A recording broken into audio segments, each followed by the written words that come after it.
الحمد لله رب العالمين. الصلاة والسلام على من لا نبي بعده وسيد الأولين والآخرين وخاتم الأنبياء والمرسلين وعلى آله وأصحابه الطاهرين وأمهات المؤمنين رضي الله عنهم أجمعين. ആദരണീയനായ അധ്യക്ഷൻ അബ്ദുൽ ഫാറൂഖ് സാഹിബ്, വേദിയിലും സദസ്സിലുമുള്ള സഹോദരന്മാരെ, സഹോദരിമാരെ, സഹപ്രവർത്തകരെ, അസ്സലാമു അലൈക്കും വറഹ്മത്തുള്ളാഹി വബറകാതുഹു. പരിശുദ്ധമായ ഹജ്ജ് കർമ്മത്തിനാണ് നമ്മളെല്ലാവരും അത് ഉദ്ദേശിച്ച് യാത്രക്ക് വേണ്ടി തയ്യാറായി നിൽക്കുന്ന ആളുകളാണ്. പടച്ചവന്റെ പൊരുത്തവും തൃപ്തിയുമുള്ള ഹജ്ജ് നിർവഹിച്ച് ആഫിയത്തോടുകൂടി തിരിച്ചു വരാൻ നമുക്കെല്ലാവർക്കും അല്ലാഹു തൗഫീഖ് പ്രദാനം ചെയ്യുമാറാകട്ടെ. ഹജ്ജ് എന്ന് പറഞ്ഞാൽ തന്നെ ഉദ്ദേശം എന്നാണ്. സാധാരണ ഉദ്ദേശിക്കുന്നതിനാണ് ഹജ്ജ് എന്ന് പറയുന്നത്. ആരെയാണ് നമ്മൾ ഉദ്ദേശിക്കേണ്ടത്? അള്ളാഹുവിനെ. മറ്റ് ഇബാദത്തുകളെ പോലെയല്ല.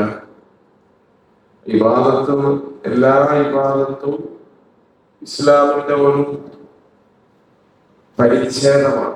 എന്താണ് ഇസ്ലാം എന്ന് പഠിപ്പിക്കുന്നത്? ഇസ്ലാമിന്റെ ആരാധനകളിലൂടെ. ഹജ്ജിന്റെ പ്രത്യേകത ഇസ്ലാം മുഴുവൻ പ്രതിനിധീകരിക്കുന്ന, ഇസ്ലാം എന്താണ് എന്ന് മുഴുവൻ പ്രതിനിധീകരിക്കുന്ന ഏക ഇബാദത്താണ് ഹജ്ജ് എന്ന് പറയുന്നത്. അതുകൊണ്ട് അത് എപ്പോഴും നിർവഹിക്കാൻ പറ്റില്ല, നിർവഹിക്കാൻ സാധിക്കില്ല, നിർവഹിക്കേണ്ടതുണ്ട്. ആയുസ്സിലൊരിക്കൽ ഒരാൾ നിർവഹിച്ചാൽ മതി. കുറച്ച് റിസ്ക് ഉള്ളതാണ്. പഴയ നമ്മൾ മദ്രസയിലൊക്കെ പഠിക്കുമ്പോൾ വഴിയാലും തടിയാലും സമ്പത്തിനാലും സൗകര്യമുള്ള ആളുകൾക്കാണ് ഹജ്ജ് ഉള്ളത്. അത് പറയാനുള്ള കാരണം ശരീരം കൊണ്ട് ചെയ്യുന്ന ഇബാദത്താണ് ഹജ്ജ് എന്ന് പറയുന്നത്. വാക്ക് നാം കൊണ്ട് ചെല്ലേണ്ട ഒരു ദിക്റും ഹജ്ജിലില്ല. പ്രത്യേകം മനസ്സിലാക്കണ, നാവുകൊണ്ട് ചെല്ലേണ്ട ഒരു കാര്യമൊന്നുമില്ല ഹജ്ജിലില്ല. ചെല്ലാൻ സുന്നത്താണ്. നമ്മൾ ചെല്ലിയില്ലെങ്കിൽ എന്തില്ല, ഹജ്ജിനൊരു മോഷവും പറ്റൂല. പക്ഷെ ശരീരം കൊണ്ടാണ് എല്ലാ കർമ്മം ചെയ്യുന്നത്. ആഫിയത്ത് വളരെ പ്രധാനമാണ്. ആഫിയത്തിനെ കുറിച്ച് ഇവിടെ സൂചിപ്പിച്ചു. ആഫിയത്ത് ഇല്ലാതെയായാൽ പരിപൂർണമായും ഹജ്ജ് ചെയ്യാൻ പറ്റില്ല. ഇന്തോനേഷ്യയിലും മലേഷ്യയിലൊക്കെ കല്യാണം കഴിക്കണമെങ്കിൽ തന്നെ എന്ത് വേണം? ഹജ്ജ് നിർബന്ധമാണ്. അപ്പൊ പിന്നെ എന്തെങ്കിലും 29 വയസ്സിനുള്ളിൽ എല്ലാവരും ഹജ്ജ് ചെയ്യും. ശരിക്കും ആ സമയത്താണ് ഹജ്ജ് ചെയ്യുന്നത്. ഹജ്ജിനെ കുറിച്ചുള്ള നമ്മുടെ കാഴ്ചപ്പാട് എന്ന് പറയുന്നത് യഥാർത്ഥത്തില് നമ്മള് റിട്ടേൺ ഒക്കെ കഴിഞ്ഞ് ഒരു 10-20 ലക്ഷം PF ഒക്കെ കിട്ടി, അല്ലെങ്കിൽ സ്ഥലമൊക്കെ വിറ്റ് ഒരു 19 ലക്ഷം ബാങ്കിൽ ഡെപ്പോസിറ്റ് ആയി, ഒരു 60 വയസ്സ് കഴിയാതെ ഹജ്ജിനെ കുറിച്ച് നമ്മൾ ആലോചിക്കൂല. യഥാർത്ഥത്തിൽ ഒറ്റപ്പാലം നഗരത്തിൽ ഒരൊറ്റ സെന്റ് സ്ഥലം ഉണ്ടെങ്കിൽ ഒരാൾക്ക് ഹജ്ജ് നിർബന്ധമാണ്. അത്രയുള്ള ഹജ്ജ് എന്ന് പറഞ്ഞാൽ, കാരണം ഇവിടെ സെന്റിന്റെ വില എന്തിനാ? എന്തോ മുക്കാൻ വെച്ചിട്ടുണ്ട്. അത് മേലുണ്ട് ഇപ്പൊ തന്നെ പറയാം. 7 ലക്ഷം രൂപ നിങ്ങൾക്ക് ഒരു സെന്റ് സ്ഥലം വിറ്റ് കിട്ടാൻ നിങ്ങളുടെ കുട്ടികളുടെ ഭക്ഷണം, വസ്ത്രം, നിങ്ങൾ ചെലവിന് കൊടുക്കേണ്ടത് നിങ്ങളുടെയും അടിസ്ഥാന ചെലവ് കഴിച്ചിട്ട് 7 ലക്ഷം രൂപ വിൽക്കാൻ പറ്റുന്ന എന്ത് പ്രോപ്പർട്ടി ഉണ്ടെങ്കിലും നിങ്ങൾക്ക് ഹജ്ജ് നിർബന്ധമാണ്. അങ്ങനെയുള്ള ഹജ്ജിനെ കുറിച്ച് ആലോചിക്കേണ്ട. അപ്പൊ നാട്ടിൽ 70% ആളുകൾ ഹജ്ജ് ചെയ്യും. ഇത് ആളുകളെന്നെ ആലോചിക്കേണ്ട. നാട്ടിൽ മുതലാളിമാർ ചെയ്യേണ്ട വിഭാഗത്താണ് ഹജ്ജ് എന്നില്ല. മുതലാളി എന്നുള്ള സങ്കല്പത്തിൽ വ്യത്യാസമുണ്ട്. 2 വണ്ടിയുടെ ഒരു വണ്ടി വിൽക്കണം, അങ്ങനെയാണ് ഹജ്ജ് ചെയ്യുക. 2 കൂടുള്ള ആൾക്ക് ഒരു കൂടെ ഒഴിവാക്കാണ് ഹജ്ജ്. അങ്ങനെ ആകുമ്പോ അങ്ങനെ ഉദ്ദേശിച്ചവരാണ് ഹജ്ജ് ഉണ്ടാവുക. അതിനാണ് ഉദ്ദേശം എന്ന് പറഞ്ഞാൽ. ആ പൈസ ഉണ്ട് കരുതിയിട്ട് ഒരിക്കലും ഒരാൾ എന്ത് ചെയ്യില്ല, ഹജ്ജ് ചെയ്യൂല. നിങ്ങളെക്കാളും പൈസ ഉള്ള ആൾക്കാർ നമ്മുടെ നാട്ടിൽ ധാരാളം ഉണ്ട്. ഹജ്ജിന് പോയിട്ടില്ല, ഹജ്ജിന്റെ ക്ലാസ്സിന് അതിനവിടെ അപേക്ഷിച്ചിട്ടില്ല, കൊടുത്തിട്ടില്ല. അപ്പൊ പണമല്ല അടിസ്ഥാനം, നമ്മുടെ കാഴ്ചപ്പാടാണ് ഹജ്ജിന്റെ അടിസ്ഥാനം. നമ്മൾ പ്രത്യേകം മനസ്സിലാക്കേണ്ടതാണ്. നമ്മളൊരു 5-6 ലക്ഷം രൂപ കിട്ടുന്ന സെന്റ് നമുക്ക് ഉണ്ടെങ്കിൽ നമ്മളത് വിറ്റിട്ട് ഹജ്ജ് ചെയ്യാൻ 30 വയസ്സിന് തുടങ്ങണം നമ്മുടെ ശ്രമം. അന്ന് തുടങ്ങണം. അപ്പൊ പിന്നെ സർക്കാരിന്റെ പെർമിഷനും കോട്ടയിലും പെടില്ല എന്നുള്ളതും നമ്മുടെ കഴിവപ്പെട്ടല്ല. നമ്മുടെ കഴിവപ്പെട്ട് നമ്മൾ ചെയ്യാം. അതായത് ആ ഉദ്ദേശമുള്ളവർക്ക് ഹജ്ജായാലും ഉംറയാലും ചെയ്യാൻ പറ്റുള്ളൂ. പൈസക്കാരൻ ആണ് എന്നതുകൊണ്ട് ഒരിക്കലും എന്താ പറ്റില്ല, ഇത് ചെയ്യാൻ പറ്റില്ല. അതുപോലെ ഹജ്ജ് എന്ന് പറയുന്ന നേരത്തെ 13 കോടി മുസ്ലിങ്ങളുണ്ട്. ഈ മുസ്ലിങ്ങളുടെ റെപ്രസെന്റേഷൻ ആണ്, പ്രതിനിധി സംഘമാണ് ഹാജിമാർ എന്ന് പറഞ്ഞാൽ. 25 ലക്ഷം മുതൽ 30 ലക്ഷം വരെ സൗദി അറേബ്യയിൽ ഒരുമിച്ച് കൂടും. വളരെ വലിയ സംവിധാനം ആ രാജ്യം ഒതുക്കിയിട്ടുണ്ട്. വേറെ നമ്മുടെ നാട്ടിലൊക്കെ ആണെങ്കിൽ ഈ ഹജ്ജിന്റെ സംവിധാനം ആലോചിച്ച് നോക്കുക, പിന്നെ ആ പരിസരത്തേക്ക് വരാൻ പറ്റില്ല. കമ്പനികൾ പോയി നോക്കി ആ ഭാഗത്തേക്ക് അടുക്കാൻ പറ്റില്ല ആ സമയത്ത്. കാരണം ആ വൃത്തികേടാക്കിയിട്ടുണ്ട്. കാരണം ശുദ്ധീകരിക്കാനുള്ള സംവിധാനമില്ല. നമ്മളെ വീട്ടില് ഇങ്ങനെ അടിച്ചു വാരിയതിനു ശേഷം ഒരു പുള്ളിയോ ഒരു കമ്പോ എന്തെങ്കിലും കണ്ടാൽ അത് കുറച്ച് കഴിഞ്ഞിട്ട് മാറുള്ളൂ. പക്ഷെ അറബിലത് ഉണ്ടാവില്ല. അത്രയും വൃത്തിയില് വെടിപ്പില് സൗകര്യങ്ങൾ ചെയ്തിട്ട് ഒരു ആതിഥേയത്വം വഹിക്കുന്നതിൽ ആ രാജ്യം വളരെ പ്രധാനപ്പെട്ട പങ്ക് വഹിക്കുന്നുണ്ട്. അതുകൊണ്ട് ഈ നമ്മളെല്ലാവരും മുസ്ലിങ്ങളുടെ പ്രതിനിധികളാണ്. അതുകൊണ്ട് ലോകത്തെ മുസ്ലിങ്ങൾക്ക് വേണ്ടി പ്രാർത്ഥിക്കൽ നമ്മുടെ ബാധ്യതയാണ്. കാരണം എല്ലാവർക്കും ഹജ്ജിനവിടെ വരാൻ പറ്റില്ല. പൈസ ഉണ്ടെന്ന് കരുതിയാൽ 25 ലക്ഷം ആൾക്ക് അവിടെ കൊടുക്കുള്ളൂ, ഫോട്ടോ കൊടുക്കുള്ളൂ. അതിനേക്കാൾ പൈസ നാളെ ഹജ്ജിന് ഇവിടെ വെയിറ്റ് ചെയ്ത് നിൽക്കുന്നുണ്ടാവും. അപ്പൊ നമ്മൾ പ്രതിനിധികളായിട്ടാണ് പോകുന്നത്. അപ്പൊ ഹജ്ജിന്റെ ഒരുക്കത്തിൽ ഞാൻ എന്റെ നാട്ടില് ഹജ്ജ് ചെയ്യാൻ ഒരു ഗ്രാമത്തിലൊരു വാർഡില് 4-5 ആളൊക്കെ ഉണ്ടല്ലോ. ആ വാർഡിലെ മുസ്ലിങ്ങളുടെ മുഴുവൻ പ്രതിനിധിയാണ് അയാൾ. ആ നാട്ടിൽ മുസ്ലിങ്ങൾക്ക് വേണ്ടി അയാൾ എന്ത് ചെയ്യണം? പ്രാർത്ഥിക്കണം. അത് രണ്ടാമത്തെ കാര്യം അതിന്റെ ഒരുക്കത്തിൽപ്പെട്ടതാണ് ബന്ധങ്ങളിലെ ഊഷ്മളത എന്ന് പറയുന്നത്. ബന്ധങ്ങൾ എന്ത് ചെയ്യണം? ക്ലിയർ ആണ്. ശരിക്കും നിസ്കരിക്കാൻ പോകുമ്പോൾ തന്നെ ബന്ധം ക്ലിയർ ആക്കി പോകണം. നോമ്പിലത് വേണം. പക്ഷെ ഹജ്ജിനാണ് ഇപ്പൊ നമ്മളത് ഒരു ഗൗരവത്തിലെടുക്കുക. ഹജ്ജിന് പോകുമ്പോൾ ഒരു പത്രാസ് ഉണ്ടാവുമല്ലോ, ഞാൻ ഹജ്ജിന് പോവാണ് എന്ന് നാട്ടുകാരോട് പറയും ചെയ്യാം, പൊരുത്തപ്പെടോണ്ടി എന്ന് പറയാം. അതൊക്കെ യഥാർത്ഥത്തിൽ നോമ്പ് നോക്കുന്നതിന് മുമ്പ് എന്നത് ചെയ്യണം. ഹജ്ജ് എന്ന് പറയുന്നത് നിങ്ങൾ ആലോചിച്ച് നോക്കുക. അറഫയിൽ വന്നിട്ട് ഒരു മനുഷ്യൻ പ്രാർത്ഥിച്ചാൽ ആ മനുഷ്യന് അല്ലാഹു ആകാശത്ത് നിന്ന് വിളിച്ചു പറയില്ല, ആരാണ് നബി മനുഷ്യൻ? സഹാബികൾ അത്ഭുതപ്പെട്ടു പോയി. കാരണം അറഫ എന്ന് പറഞ്ഞാൽ പടച്ചോറുടെ അടിമ ഏറ്റവും പൊട്ടി നിൽക്കുന്ന ഭൂമിയിൽ ഏക പ്രദേശമാണേത് അറഫ. ചോദിച്ചു തന്ന പോക്കറ്റിൽ എടുത്തു കൊടുക്കും. അങ്ങനെ ഒരു ഭൂമി ലോകത്ത് വേറില്ല. അത് അറഫന്റെ പ്രത്യേകത. ആ സ്ഥലത്ത് വന്നിട്ട് ഈ മനുഷ്യനെ പോണോന്ന് പറഞ്ഞ ആട്ടണമെങ്കിൽ ഈ മനുഷ്യൻ എന്തോ വലിയൊരു തെറ്റ് ചെയ്തിരിക്കുമല്ലോ. അതെന്താണ് നബിയെ എന്ന് ചോദിച്ചപ്പോ സഹാബികളോട് റസൂൽ സല്ലല്ലാഹു അലൈഹി വസല്ലം പറയാണ്, കുടുംബ ബന്ധം വിച്ഛേദിച്ചവരാണോ? ജ്യേഷ്ഠനായിട്ട്, അനിയനായിട്ട്, സഹോദരിയായിട്ട്, ആങ്ങള പെങ്ങള്, മൂത്താപ്പ, എളാപ്പ ഇവരൊക്കെ തർക്കം കൂടിയിട്ട് അവരൊക്കെ സ്വത്ത് ഇങ്ങനെ പോക്കറ്റിലാക്കിയിട്ട് നമ്മൾ അവിടെ പോയിട്ട് ലബ്ബൈക്ക് എന്ന് പറയുമ്പോ ലാ ലബ്ബൈക്ക് എന്ന് ആകാശം വിളിച്ചു പറയും. 7 ലക്ഷം പോകും. നിങ്ങൾ ആലോചിച്ച് നോക്കുക. നിസ്കാരക്കളി നമുക്ക് അത്ര സാമ്പത്തിക ബാധ്യത ഒന്നുമില്ലല്ലോ. ഏത് കർമ്മവും പടച്ചോൻ സമാഉദ്ദുനിയ ആകാശത്തിന്റെ അടിയിൽ ഇങ്ങനെ വെക്കുന്നതാണ്. കുടുംബബന്ധം വിച്ഛേദിച്ച ആള് അയാൾ 5 വക്ത് പോയി നിസ്കരിക്കില്ല, എല്ലാ കാര്യം ചെയ്യുന്നുണ്ട്, പക്ഷെ മുകളിലേക്ക് കൊണ്ടുപോകില്ല. എന്നിട്ട് എല്ലാ രാത്രിയിലും മനുഷ്യരോട് മലക്കൾ വിളിച്ചു പറയും, നീ ആ സഹോദരനുമായുള്ള ബന്ധം നന്നാക്കി വരൂ സഹോദര എന്ന് പറയും. നന്നാക്കണ ദിവസം ഈ കർമ്മമൊക്കെ അല്ല ഉയർത്തും എന്ന് ആര് പറഞ്ഞതാണ്? മുഹമ്മദ് റസൂലുള്ളാഹി സ്വല്ലല്ലാഹു അലൈഹി വസല്ലം. ബന്ധങ്ങൾ വളരെ പ്രധാനമാണ്. വഅഫു അമ്മൻ വലമ എന്നാണ് റസൂലുള്ളാഹി പഠിപ്പിച്ചത്. അഫൂ ചെയ്യുക എന്ന് പറഞ്ഞാൽ അർത്ഥം, അഫൂ ചെയ്യുക എന്ന് പറഞ്ഞാൽ നമ്മളിപ്പോ ഒരാൾക്ക് പൊരുത്തപ്പെട്ടു കൊടുത്തു, അല്ലെങ്കിൽ നമുക്ക് പൊരുത്തപ്പെട്ടത്. നമ്മള് അങ്ങനെ പൊരുത്തപ്പെട്ട് കൊടുത്ത ഒരാള് നമ്മുടെ ഹജ്ജൊക്കെ കഴിഞ്ഞ് നമ്മുടെ മുന്നിലൂടെ തന്നെ പോകുമ്പോ നമുക്ക് മനസ്സിൽ തോന്നുകയാണ്, ഹജ്ജിന് പോയതുകൊണ്ട് ഞാൻ പൊരുത്തപ്പെട്ട് കൊടുത്തതാണ് എന്ന് തോന്നിയാൽ പോലും നമ്മൾ എന്ത് ചെയ്തിട്ടില്ല?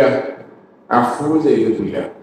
നമ്മളൊരാൾ അക്രമം ചെയ്താൽ പിന്നെ അത് പുറത്തു കൊടുക്കണം. അങ്ങനെ അഫൂ ചെയ്യണം. മനസ്സിൽ പോലും എന്തുണ്ടാകാൻ പാടില്ല, ആ ഓർമ്മ ഉണ്ടാകാൻ പാടില്ല, ആ വിചാരം ഉണ്ടാകാൻ പാടില്ല. അതാണ് അഫൂ എന്ന് പറഞ്ഞാൽ. നമ്മൾ നോമ്പിന് ഏറ്റവും കൂടുതൽ പ്രാർത്ഥിച്ച പ്രാർത്ഥനയാണല്ലോ, അല്ലാഹുമ്മ ഇന്നക അഫൂവൻ തുഹിബ്ബുൽ അഫ്വ ഫഅഫു അന്നീ. അഫൂവിന് ചോദിക്കുമെന്ന് റസൂലുള്ളാഹി പഠിപ്പിച്ചെന്താണ്? അഫൂ ഏറ്റവും പ്രധാനം. അഫൂ ഇസ്തിഗ്ഫാർ തമ്മിലുള്ള ചെറിയൊരു വ്യത്യാസം എന്ന് പറഞ്ഞാൽ, ഇസ്തിഗ്ഫാർ അസ്തഗ്ഫിറുല്ലാഹ് എന്ന് പറഞ്ഞാൽ അല്ലാഹു കാര്യം പൊരുത്തപ്പെട്ടു തരും, പുറത്തു തരും, പക്ഷെ രേഖയിൽ അതുണ്ടാവും. അഫൂ എന്ന് പറഞ്ഞാൽ മായ്ച്ച് കളയും, രേഖയിലും ഉണ്ടാവില്ല. അപ്പൊ അങ്ങനെയാണ് നമ്മളും ആളുകളോട് ചെയ്യേണ്ടത്. അപ്പോഴേ അള്ളാഹ് നമ്മളോട് അങ്ങനെ ചെയ്യുള്ളൂ. എന്തെങ്കിലും പ്രശ്നം. മൂന്നാമത് സാമ്പത്തിക ഇടപാടുണ്ടാകും. ഹജ്ജിന് പോകുന്ന നല്ലൊരു ശതമാനം ആളുകൾ കച്ചവടക്കാരും ബിസിനസ്സുകാരായിരിക്കും. എല്ലാ കാര്യം സെറ്റിൽ ചെയ്ത ഒരാൾക്ക് ഹജ്ജിന് പോകാൻ പറ്റില്ല. റോഡുകളിൽ പൈസ ഉണ്ടാവും അല്ലെ? ബിസിനസ്സുകാർ ഇങ്ങനെ 1 ലക്ഷം കണ്ട് വാങ്ങി 1 ലക്ഷം കണ്ട് കൊടുത്ത് ഇങ്ങനെ നിൽക്കും. അങ്ങനെ കൊടുക്കുന്ന പൈസ എന്റെ പൈസ, പക്ഷെ അതൊക്കെ ഒരു ക്ലിയർ ആക്കി പോകണം. അത് കാര്യങ്ങളൊക്കെ രേഖപ്പെടുത്തി വെക്കണം. 2 കാര്യങ്ങളാണ് ഖുർആൻ ഏറ്റവും കൂടുതൽ വിശദീകരിച്ച് പറഞ്ഞത്. ഒന്ന്, കടം സമ്പത്ത് റോൾ ചെയ്യുന്നതിനെ കുറിച്ച് വിശദമായ ആയത്തുണ്ട്. രണ്ടാമത്തെ എന്താണ്? ബാപ്പി ഉമ്മിയൊക്കെ മരിച്ച സ്വത്ത് ഓഹരി വെക്കുന്നത് ഏറ്റവും കൂടുതൽ വിശദമായിട്ട് പറഞ്ഞു. ഈ 2 കാര്യത്തിലും മനുഷ്യന്മാരെ തർക്കിക്കാൻ സാധ്യതയുണ്ടെന്ന് ആർക്കറിയാം? പ്രൊഡ്യൂസർക്ക് അറിയാം, അള്ളാഹ്ക്ക് അറിയാം. അതുകൊണ്ടാണ് നിസ്കാരത്തിന്റെ റക്കാത്ത് എത്രയെന്ന് അള്ള പറഞ്ഞു തന്നിട്ടില്ല. പക്ഷെ ഈ കാര്യം പറഞ്ഞു, കട കൊടുത്താൽ തെറ്റുന്ന ആർക്കറിയാം? അപ്പൊ അതിന് ഡോക്യുമെന്റ് വേണം. ബാപ്പ മരിച്ച സ്വത്ത് ഓരി വെക്കാൻ തുടങ്ങിയ തല്ലും ആർക്കറിയാം? അള്ളാഹ്ക്കറിയാം. അപ്പൊ അതുകൊണ്ടാ നമുക്ക് നിസ്കാരത്തിനേക്കാൾ നെസ്സുണ്ട്. ബാപ്പ മരിച്ചാൽ മകൻ എത്രയാന്നുള്ളത് നമ്മൾ ഗവേഷണം ചെയ്യേണ്ട ആവശ്യമില്ല. മക്കൾക്ക് എത്രയും പെങ്ങൾക്ക് എത്രയും നമ്മുടെ കറക്റ്റ് പറഞ്ഞിട്ടുണ്ട്. അത് കൊടുക്കണം. അത് കൊടുക്കുക എന്നുള്ളതാണ് യഥാർത്ഥത്തിൽ എന്ത് ചെയ്യുക. അത് അത്രയും വിശദമായി പറയാനുള്ള കാരണം മനുഷ്യൻ തർക്കിക്കാൻ സാധ്യത ആർക്കറിയാം? അള്ളാഹുവിന് അറിയാം. അതുകൊണ്ട് പ്രിയപ്പെട്ട സഹോദരന്മാരെ, വിട്ടുവീഴ്ച ചെയ്തു കൊടുക്കുക. ചില മനുഷ്യന്മാരൊക്കെ ഒരു വണ്ടിയൊക്കെ നമ്മൾ കൊണ്ടുപോകുമ്പോൾ, ഒരു കാറൊക്കെ കൊണ്ടുപോകുന്ന സമയത്ത് ഈ കാറിങ്ങനെ ഒടിച്ച് വളച്ച് കൊണ്ടുപോകും. ഈ മനുഷ്യന്റെ അടി വിട്ടുകൊടുത്താൽ ഈ റോഡൊക്കെ ഒന്ന് വിശാലാക്കായിരുന്നു നമ്മൾ കാറിന്റെ ഉള്ളിൽ നിന്ന് ആലോചിക്കും. എന്നിട്ട് തല പുറത്ത് കിട്ടുക നോക്കുമ്പോ ഈ മനുഷ്യനെന്തുണ്ട്? 2 തലയുള്ള വീടൊക്കെ ഉണ്ട്, വലിയ കാർപോർട്സ് ഉണ്ട്. ഈ അതിർത്തിയിലാണ് പിശാച് എന്ന് റസൂലുള്ളാഹി പഠിപ്പിച്ചിട്ടുണ്ട്. സ്വത്തിന്റെ അതിർത്തിയിലെ പിശാച്. 9 ഏക്കർ ഉണ്ടെങ്കിൽ നിങ്ങൾ തർക്കം എവിടേക്കാരം? അതിർത്തിയിലേക്കാരം. ഒരു അടിക്ക് വേണ്ടിയായിരിക്കും. എന്നിട്ട് ഒരു അടി വിട്ടെടുക്കൂല, മസിൽ പിടിച്ചിങ്ങനെ നിൽക്കും. നമ്മൾ മരിച്ചിട്ടുള്ളത് കബറിൽ കൊണ്ടേക്ക് നമ്മളിങ്ങനെ കൂട്ടത്ത് കൂടി പ്രാർത്ഥിക്കുന്ന പ്രാർത്ഥന ഉണ്ട്. എന്താണ്?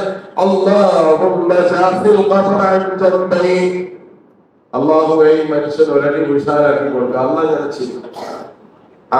ശേഷിയുള്ള കാലത്ത് ഒരടി ഒരു മനുഷ്യന് വിട്ടുവീഴ്ച ചെയ്ത് കൊടുക്കാതെ നിനക്ക് എന്തിനാണോ ഞാൻ വിട്ടുവീഴ്ച ചെയ്തത്? അഫുവിന്റെ മൂല്യം വളരെ പ്രധാനമാണ്. ഹാജിമാരായ ആളുകൾ, ഹാജകളായ ആളുകൾ അഫുവ് ചെയ്തു കൊടുക്കണം. എനിക്കൊരാൾ പൊരുത്തപ്പെട്ടെന്നല്ല ഞാൻ ആലോചിക്കട്ടെ, ഞാൻ ഒരാൾക്ക് പൊരുത്തപ്പെട്ടു കൊടുക്കണം ആദ്യം ആലോചിക്കണം. അതെ, നമ്മളൊരാൾ പോയിട്ട് ചോദിച്ചു, ഞാൻ ഇന്ന കാര്യമൊക്കെ നിന്നോട് ചെയ്തിട്ടുണ്ട്, അത് പൊരുത്തപ്പെട്ടു തരും സഹോദരാന്ന് പറയണം, കണ്ണീരൊഴിപ്പിച്ച് പറയണം, ആലിംഗനം ചെയ്യണം. എന്നിട്ടും അയാൾ പറയണം പൊരുത്തപ്പെട്ടു തരില്ല എന്ന് പറഞ്ഞാൽ പിന്നെ അയാൾ ഒന്നും തമ്മില്ല, നമുക്ക് കാര്യമില്ല. കാരണം നമ്മൾ ചോദിക്കേണ്ട കാര്യം അത് ചെയ്താൽ മതി. അതുകൊണ്ട് നിങ്ങൾ വളരെ സീരിയസ് ആയ ഒരു കാര്യം ഞാൻ പറയണത് കേട്ടോ. കാരണം നമ്മളെ എത്ര അധികം ലക്ഷം മുടക്കിയിട്ട് പോയിട്ട് അള്ളാഹു അറഫയിൽ ആക്കുക എന്ന് പറഞ്ഞാൽ അതിനേക്കാൾ വലിയ പരിപാടി വേറില്ല, ഒരു ദുരന്തം വേറില്ല. അപ്പൊ ഈ ഒരുക്കങ്ങൾ നടത്തിയിട്ട് നമ്മൾ ഹജ്ജിലേക്ക് പ്രവേശിക്കാൻ, ഹജ്ജിന് ഒരുക്കുന്ന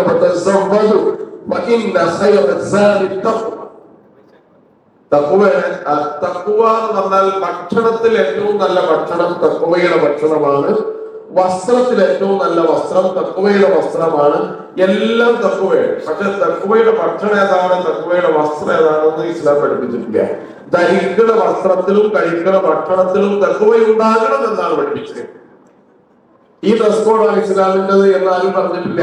പക്ഷെ ഏത് വസ്ത്രം ധരിച്ചാലും അതിലുണ്ടാവണം, ഹറാമ് കലരാൻ പാടില്ല. ഏത് ഭക്ഷണം കഴിക്കണം എന്ന് പറഞ്ഞിട്ടില്ല. എത്ര പറഞ്ഞു? ഹലാല് കഴിക്കണം എന്നേ പറഞ്ഞിട്ടുള്ളൂ, ഹലാലാവണം. അപ്പൊ അതുകൊണ്ട് ആ പാതയങ്ങളിൽ ഏറ്റവും പ്രധാനപ്പെട്ട പാതയമായാണ് തഖ്വയുടെ പാതയുമായിട്ട് ഹാജി പോകാൻ. ഇപ്പൊ നമ്മളൊക്കെ ഇലക്ഷന്റെ ചൂടൊക്കെ പിരികൊണ്ടിരിക്കുകയാണ്. നിങ്ങളെ മനസ്സിലത് ഉണ്ടാവില്ല. കാരണം നമ്മളെന്ത് ചെയ്തു? നമ്മുടെ മനസ്സ് പിസ്റ്റ് ചെയ്തു. വളരെ സജീവ രാഷ്ട്രീയക്കാരനാണെങ്കിലും സ്ഫോടനം പറഞ്ഞാൽ നമുക്ക് മനസ്സിൽ നമ്മൾ അല്ലാഹുവിലേക്ക് തിരിഞ്ഞു എന്നുള്ളതുകൊണ്ട് പഠിച്ചവൻ അങ്ങനെ എത്തിക്കൂലല്ലോ. അത് എത്തിക്കണം എന്നുണ്ടെങ്കിൽ ഒരു പ്രത്യേക തൗഫീഖ് അല്ലാഹു തരണം. അല്ലാഹു നമുക്ക് എല്ലാവർക്കും പ്രദാനം ചെയ്യുമാറാവണം. പ്രിയപ്പെട്ട സഹോദരന്മാരെ, സഹോദരന്മാരെ, ഈ ഹജ്ജിന്റെ ആദ്യത്തെ കർമ്മം തന്നെ ഇഹ്റാമാണ്. ഇഹ്റാം എന്ന് പറഞ്ഞാൽ ചില കാര്യങ്ങൾ നമ്മൾ ഹറാമാക്കണം. തക്ബീറത്തുൽ ഇഹ്റാമുണ്ട്, അത്രത്തോളം സ്ട്രോങ് ഉള്ള ഇഹ്റാമല്ല ഏത്. തക്ബീറത്തുൽ ഇഹ്റാം കെട്ടിയ പിന്നെ ഭക്ഷണം കഴിക്കാൻ പറ്റില്ല, സംസാരിക്കാൻ പറ്റില്ല. പക്ഷെ ഹജ്ജിന് ഇഹ്റാം കെട്ടിയാൽ എന്ത് ചെയ്യാം? സംസാരിക്കും, ഭക്ഷണം കഴിക്കുകയൊക്കെ ചെയ്യാം, കുഴപ്പമൊന്നുമില്ല. ചില കാര്യങ്ങൾ അനുവദനീയമായി നമ്മൾ എന്ത് ചെയ്യേണ്ടി വരും? ഒഴിവാക്കേണ്ടി വരും. ചില വസ്ത്രം ഒഴിവാക്കാതെ ഇവിടെ അടുത്ത ക്ലാസ്സിൽ വിശദീകരിക്കും. ഞാൻ എന്റെ കർമ്മശാസ്ത്രത്തിലേക്ക് പോകില്ല. ഇഹ്റാം കെട്ടുക എന്ന് പറഞ്ഞാൽ അതിന് 3 കാര്യങ്ങൾ നടക്കും. ഒന്ന്, നമ്മൾ കുളിക്കും, ഏതെങ്കിലും ശരീരത്തിലെ അവശിഷ്ടങ്ങൾ നീക്കം ചെയ്യും, നഖം രോഗങ്ങളൊക്കെ നീക്കം ചെയ്യും. രണ്ടാമത്തത്, നമ്മൾ ഇഹ്റാമിന്റെ ഡ്രസ്സ് ധരിക്കും. പിന്നെ നമ്മള് 2 റക്അത്ത് നിസ്കരിക്കും. 2 റക്അത്ത് നിസ്കരിച്ചിട്ടാണ് ഡ്രസ്സ് ധരിക്കാൻ ചിലപ്പോ. അപ്പൊ ഇങ്ങനെ എന്നിട്ട് ഇഹ്റാമിൽ നമ്മൾ നിയ്യത്ത് ചെയ്യും. ഈ 3 കാര്യം യഥാർത്ഥത്തിൽ നമ്മൾ നമ്മുടെ മയ്യത്തിലുള്ള റിഹേഴ്സലാണ്. ഞാൻ ആറ്റുകാരെല്ലാം കുളിപ്പിക്കണതിന് മുമ്പ് ഞാൻ കുളിപ്പിച്ചു. മയ്യത്ത് കുളിക്കുന്നത് പോലെയാണ് കുളിക്കേണ്ടത്, അത്ര വൃത്തിയിൽ നീറ്റിൽ കുളിക്കണം. രണ്ടാമത്തെ കാര്യം, കഫം പുടവ ഞാൻ ധരിച്ചു. അത് വില കുറവുള്ള സാധനമാണ്. കഫം പുടവ വില കുറവുള്ള ഇസ്ലാമിൽ അനുവദിക്കുക. മറ്റത് കറാഹത്താണ്. കാരണം പണ്ട് പോയിട്ട് കഫം പുടവ പോലുള്ള പരിക്കലായ വസ്ത്രമാണ് ഞാൻ ധരിച്ചത്. പിന്നെന്ത് ചെയ്തു? കുളിക്കുകയും നിസ്കരിക്കുകയും കഫം പുടവ ധരിക്കുകയും ചെയ്തിട്ടാണ് നമ്മൾ ഒരു ബർസഖിയായ ലോകത്തേക്ക് പോകാൻ ഞാൻ സ്വന്തം എന്ത് ചെയ്യാണ്. 3 സമയങ്ങളിൽ നമ്മൾ ഒറ്റക്കാണ്. ഉമ്മയുടെ ഗർഭപാത്രത്തിൽ ആൾക്കൂട്ടമായിട്ടല്ല നമ്മൾ വന്നത്, ഒറ്റക്ക് വന്നതാണ്. മരിച്ചു പോകുമ്പോൾ എത്ര വലിയ നേതാവാണെങ്കിലും ഒരുമിച്ച് നിങ്ങൾ എന്തെയില്ല കൊണ്ടുപോകില്ല, ഒരാളായിട്ടാണ് പോകുന്നത്. ബർസഖിലൊന്നാണ്. മഹ്ശറയിലും നഫ്സി നഫ്സിയാണ്. ആൾക്കൂട്ടത്തിന്റെ ജനകോടികളുടെ നടുവിൽ ഞാൻ നിൽക്കുകയാണെങ്കിലും പടച്ചോനെ എന്നെ ഞാൻ വിചാരിക്കുമ്പോൾ ബാക്കിയൊന്നും ആഗ്രഹിക്കും. ഈ 3 സമയത്തും അള്ളാഹുവിന്റെ അള്ളാഹുവിനെ എങ്ങനെ ഫേസ് ചെയ്യണം എന്നത് വളരെ പ്രധാനപ്പെട്ടതാണ്. ഇതിൽ 3ാമത്തെ കാര്യം പ്രധാനപ്പെട്ടാണ്. അപ്പൊ അതിനു വേണ്ടി തയ്യാറെടുപ്പാനായത് ഇഹ്റാം എന്ന് പറയും. ഇഹ്റാം കഴിഞ്ഞ് നമ്മൾ അതിന് മുമ്പ് സാധാരണ രീതിയിൽ ഇഹ്റാം നിങ്ങൾ ഇവിടുന്ന് ചെയ്യുക ഉംറയ്ക്ക് വേണ്ടിയുള്ള ഇഹ്റാമാണ്. ഉംറ കഴിഞ്ഞ് ജലബന്ധയും തഹല്ലുലായി ഹജ്ജിന് വേറെ ഇഹ്റാം ചെയ്യാണ്. അപ്പൊ അതുകൊണ്ട് ഇഹ്റാം ചെയ്യുന്ന സമയത്ത് പിന്നെ നമ്മള് ദുൽഹജ്ജ് 8-ന് എവിടെ എത്തണം? മിനയിലെത്തണം. ശരിക്കും 10-35 ദിവസങ്ങൾ അവിടെ ഇങ്ങനെ ചുറ്റിപ്പറ്റിയിട്ടുണ്ടെങ്കിലും ഹജ്ജിന്റെ കർമ്മം എന്ന് പറഞ്ഞാൽ 4-5 ദിവസത്തെ കർമ്മമാണ്. അതിനുണ്ട് അതെ, കുറച്ച് റിസ്ക് ഉള്ള കർമ്മമാണ്. ആ കർമ്മങ്ങളിൽ എന്ത് ചെയ്യും? യൗമു തർവിയ. തർവിയ എന്ന് പറഞ്ഞാൽ വെള്ളം കെട്ടിവെക്കണേന് അറബി ഭാഷയിൽ തർവിയാണ്. ഹജ്ജിനുള്ള ഒരുക്കൽ മിനയിൽ പോയിട്ട് വെക്കുക. അത് സാധാരണ സർക്കാരും ഒക്കെ എന്ത് ചെയ്യും? ദുൽഹജ്ജ് 7 കൊണ്ടേലും മിനയിലിടും. കാരണം 8-നൊന്നും പോയിട്ട് കിട്ടൂല, തിരക്കാവും. അതുകൊണ്ട് 7-ാം തീയതി രാത്രി എന്ത് ചെയ്യും? പല ആളും മിനയിൽ. അപ്പൊ മിനയിൽ എത്തുമ്പോൾ നമുക്ക് മുത്തമ്മ ഫലോട്ട് ചെയ്യുന്ന സ്ഥലമുണ്ട്. ഓരോ കൊല്ലത്ത് കുറച്ച് വ്യത്യാസം ഉണ്ടാവും. ഞങ്ങളൊക്കെ പോയ സമയത്ത് 60 സെന്റിമീറ്റർ ആയിരുന്നു ഒരാൾക്ക് കിട്ടിയ സ്ഥലമാണ്. ചിലപ്പോൾ അത് 70 ആയിട്ടുണ്ടാവും. നല്ല നീളം ഒരു മനുഷ്യൻ കാല് കിട്ടിയാൽ അപ്പുറത്താണ് തലയിലെന്ത് ചെയ്യും? അപ്പൊ നമ്മൾ കവറിൽ ഇങ്ങനെ കിടക്കുകയാണ്. നീക്കാനും തിരിക്കാനും സമയമില്ല, ഇടണ്ടാവില്ല. കാരണം 25 ലക്ഷം മനുഷ്യന്മാര് എവിടെയെങ്കിലും കിടന്നാൽ പോലല്ലോ, ഇവിടത്തെ കിടക്കണ്ടേ? സൗദി അറേബ്യയിൽ പോയി കിടന്നാൽ പോലല്ലോ, മിനയിൽ കിടക്കണ്ടേ? അവൻ മുനയിൽ കിടക്കുക എന്ന് പറഞ്ഞാൽ നമ്മളിങ്ങനെ കവറിൽ കിടക്കുകയാണ്, ബർസഖില്. അപ്പൊ ഞാൻ ഒറ്റയ്ക്ക് ഇരുന്ന് ആലോചിക്കണം എന്തൊക്കെയാണ് നമ്മുടെ ജീവിതത്തിൽ നമ്മൾ ചെയ്തു കൂട്ടിയിട്ടുള്ളത് എന്ന് സ്വന്തമായിട്ട് ആലോചിക്കും. മുനയിൽ നമ്മൾ പോവുക നേരെ അറഫയിലേക്കാണ്. ദുൽഹജ്ജ് 9 അൽ ഹജ്ജു അറഫ. അറഫയാണ് ഹജ്ജ്. അറഫ ഒരാൾക്ക് കിട്ടിയില്ലെങ്കിൽ പിന്നെ അയാൾക്ക് ഹജ്ജില്ല. ബാക്കി എന്ത് കിട്ടിയിട്ടില്ലെങ്കിലും നിങ്ങൾക്ക് ഹജ്ജുണ്ട്. അതിന് പ്രായശ്ചിത്തമുണ്ട്. പക്ഷെ എന്ത് മിസ്സായാലും തവാഫ് മിസ്സായി, സൈ മാറി, അല്ലെങ്കിൽ തവാഫ് സൈ അങ്ങോട്ടും ഇങ്ങോട്ടും ആയി ഒക്കെ ആയാലും അതിന് പ്രായശ്ചിത്തമുണ്ട്. പക്ഷെ അറഫയിൽ ഒരാൾക്ക് നിൽക്കാൻ പറ്റില്ലെങ്കിൽ അടുത്ത കൊല്ലം വീണ്ടും അയാൾ എന്ത് ചെയ്യണം? വരണം. അതുകൊണ്ട് ഈ സൗദി രാജ്യത്ത് അവിടെ ജോലിക്ക് വന്ന ആളുകൾ ചുളിവില് ഹജ്ജൊക്കെ ചെയ്യും. തസ്രീഹില്ലാതെ ഹജ്ജ് ചെയ്യുമ്പോ സർക്കാർ എന്താണ് ചെയ്യുക? അറഫയിൽ സെക്യൂരിറ്റി ശക്തമാക്കും. അറഫയിൽ തടയും. തടഞ്ഞാൽ പിന്നെ ഒന്നും ചെയ്തൊരു കാര്യമില്ലല്ലോ. അതേസമയം അസുഖമായിട്ട് കിടക്കുന്ന ഒരു മനുഷ്യനാണെങ്കിൽ ആംബുലൻസിൽ കൊണ്ടുപോയിട്ട് എന്ത് ചെയ്യും? അറഫയിൽ നൃത്തം ചെയ്യും. ആ സേവനം ചെയ്തു തരും. കാരണം അറഫ കിട്ടിയാൽ വേണ്ടി അയാളുടെ ഹജ്ജ് എന്ത് ചെയ്യും? അറഫയുടെ പ്രത്യേകത ബർസഖിന്ന് കേട്ടോ പോവാ, മഹ്ശറയിലാണല്ലോ പോവാ. അറഫ ഒരു മഹ്ശറയാണ്. അറഫ ഒരു മഹ്ശറയാണ്. നിങ്ങൾ ആലോചിച്ച് നോക്കൂ, നിങ്ങൾ ഏറ്റവും ഉച്ചവരും ഉടയവരും അറഫയിൽ ഉണ്ടെങ്കിലും നഫ്സി നഫ്സി എന്നാണ് നമ്മുടെ വിചാരം. വാപ്പാടുണ്ട്, വാപ്പാനെ നോക്കട്ടെ എന്ന് ഞാൻ വിചാരിക്കൂല. എന്റെ കാര്യം. പരലോകത്തെ കുറിച്ച് അങ്ങനെയുള്ളവർ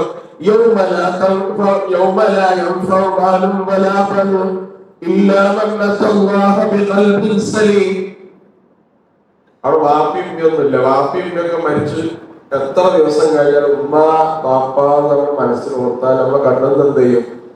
കണ്ണീര് വീഴും. പക്ഷെ അവിടെ കണ്ട വാപ്പ പെയിന്റ് ചെയ്യൂലേ? കാരണം വാപ്പ ഉമ്മല്ല, ബന്ധങ്ങളില്ല.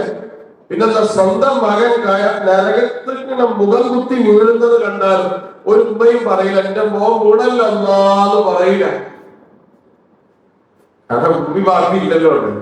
നിങ്ങൾ ഇപ്പൊ ഇവിടെ ഇങ്ങനെ ഒരു കുട്ടി ഓടി കളിക്കുമ്പോ ആ കുട്ടി ഇവിടെ ഇങ്ങനെ വെച്ചിട്ട് വയറ് നിറഞ്ഞു കൂടാൻ ബാക്കിലാണ് ഉമ്മെങ്കിലും ഉമ്മ മോനേന്ന് വിളിക്കൂല. അറിയാതെ നരകത്തേക്ക് വീണ് എന്റെ സ്വന്തം മോനാണെങ്കിൽ ഞാൻ പറയില്ല, ബാപ്പയുടെയും പറയില്ല. ആ സമയത്തിനൊരു പരകാവസ്ഥ ഉണ്ട്. അതാണ് അറഫ എന്ന് പറഞ്ഞാൽ.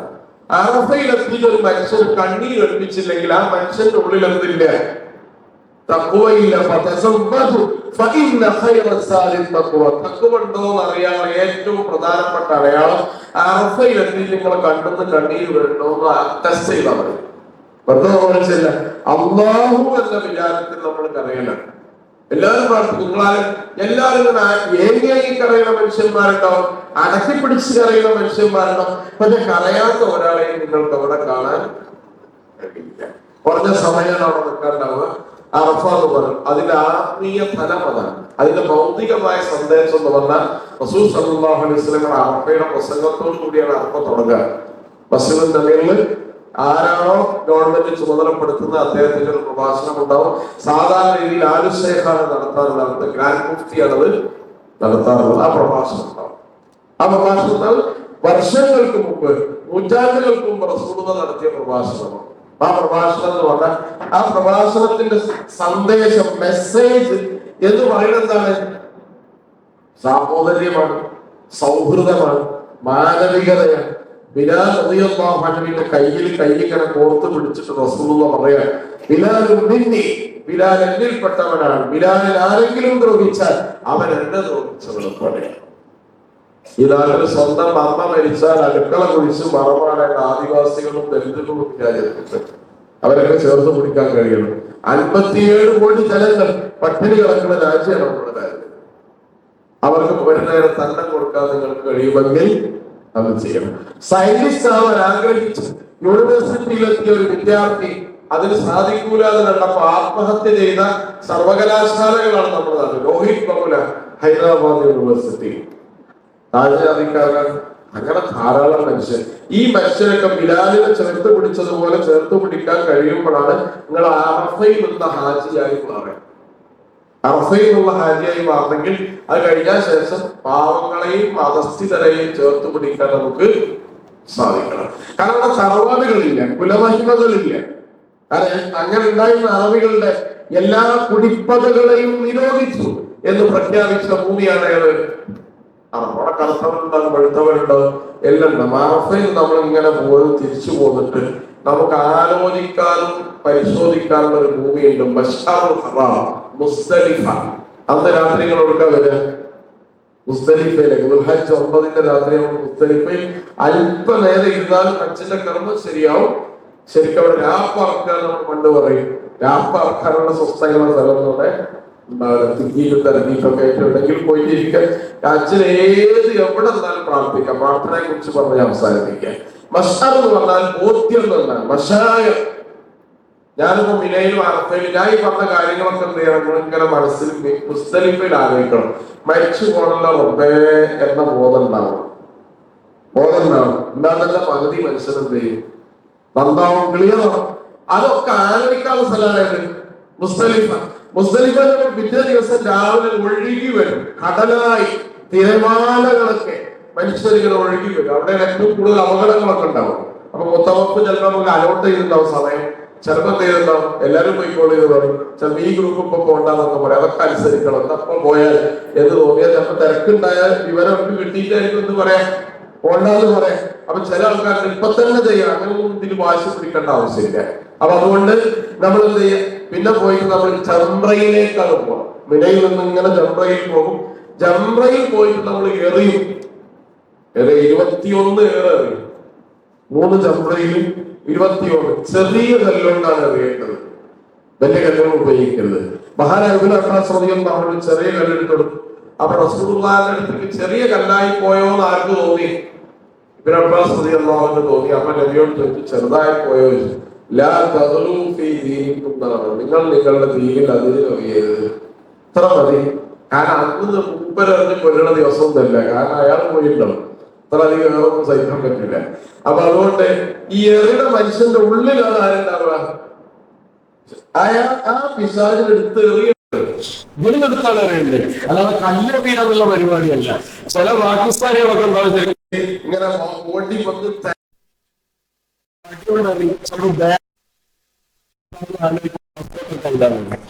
അത് ഇങ്ങനെ ഈ എറിഞ്ഞ് നിൽക്കും ഉണ്ടാകുന്ന മനുഷ്യണ്ടല്ലോ, മനുഷ്യന്മാർക്ക് ശല്യം ഉണ്ടാക്കുന്ന ആൾ. അപ്പൊ അയാളുടെ ഉള്ളിൽ ആരുണ്ട്? പിശാചുണ്ട്. പിശാചിനറിയാതെ കല്ലെറിഞ്ഞിട്ട് കാര്യമില്ല. പിശാചിനെ അങ്ങോട്ട് എടുത്ത് ഒഴിവാക്കിയിട്ടേ നമ്മൾ തിരിച്ചു പോരാൻ പാടുള്ളൂ. പിശാച്, കാരണം നോമ്പ് കഴിഞ്ഞ മനുഷ്യരുടെ കൂടെ ആരുണ്ടാവും? പിശാചുണ്ടാവും. കാരണം എങ്ങനെയും വീണ്ടും കേടെടുത്താൻ പറ്റുമോ എന്നാണ് ആലോചിക്കുക. കേടുന്ന മനുഷ്യന്റെ കൂടെ ടൈം ആരും വേസ്റ്റ് ആക്കൂല. നന്നാവാൻ തീരുമാനിച്ച മനുഷ്യന്റെ കൂടെ അള്ളാഹിനോട് ആ കാര്യം തന്നെയാണ് പറഞ്ഞത്, സിറാത്തൽ മുസ്തഖീം. ഞാൻ എവിടെ ഉണ്ടാവാന്ന് അള്ളാഹുവിനോട് പിശാച് പറഞ്ഞത് എവിടെയാണ്? നന്നാവാൻ തീരുമാനിച്ച ആളുകളുടെ വഴിയിൽ ഞാൻ മുടക്കിയായി നിൽക്കും. അപ്പൊ ഹജ്ജിന് പിശാച് കൂടുതലുണ്ടാവും. പക്ഷെ ആ പിശാചിന് അറിയാം നമ്മുടെ ഹൃദയത്തിലുള്ള കിബർ, അഹങ്കാരം, അസദ്, ഫസാദ് ഇതൊക്കെ എടുത്തിട്ട് വലിച്ചെറിയണീനാണ് ഈ ജംറയിൽ ഏറുക എന്ന് പറയാം. അല്ലെങ്കിൽ ഒരു പിശാചിനെ നിങ്ങൾ എറിഞ്ഞ് ചോരൽപ്പിച്ച് മുറിയാക്കി കൊല്ലാനാണെങ്കിൽ ആ കല്ല് പോരല്ലോ.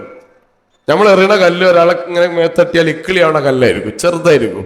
ശരിക്കും യഥാർത്ഥ ആ വലിയ കല്ല് പാടില്ല എന്ന് പറയാനുള്ള കാരണം എന്താ? ഇതൊരു പ്രതീകമാണ്. അന്നാണ് നമുക്ക് ഏറ്റവും കൂടുതൽ കർമ്മങ്ങൾ ഉണ്ടാവുക. സഅയ് നടക്കും, തവാഫ് നടക്കും, അതുപോലെ തഹല്ലുലാവും, ഇങ്ങനെ എല്ലാ കർമ്മങ്ങളും. ഇപ്പൊ തിക്കും തിരക്കൊന്നുമില്ല. നേരത്തെ ഇവിടെ കർമ്മശാസ്ത്രത്തിന്റെ കാര്യം പറഞ്ഞപ്പോ അതിലൊരു കാര്യം പറയാം. ചില ആൾക്കാർ വിചാരിക്കും കുറേ ദുആ കാണാതെ പഠിച്ചല്ലോ നോക്കി ചെല്ലലോ ആണ് ഹജ്ജ് എന്നല്ല. അങ്ങനെ ദയവ് ചെയ്ത് നിങ്ങൾ വിചാരിക്കരുത്. കാരണം ഞാൻ പറഞ്ഞല്ലോ, ഒരു കർമ്മം, ഒരു വാക്ക് പോലും ഉച്ചരിക്കൽ നിർബന്ധമില്ലാത്ത കർമ്മമാണ് ഏത്? ഹജ്ജ്. ഇല്ല, പറ്റുന്ന ദിക്റുകളൊക്കെ കാണാതെ ചെല്ലുക, പ്രാർത്ഥിക്കുക, നിരന്തരമായി പ്രാർത്ഥിക്കുക.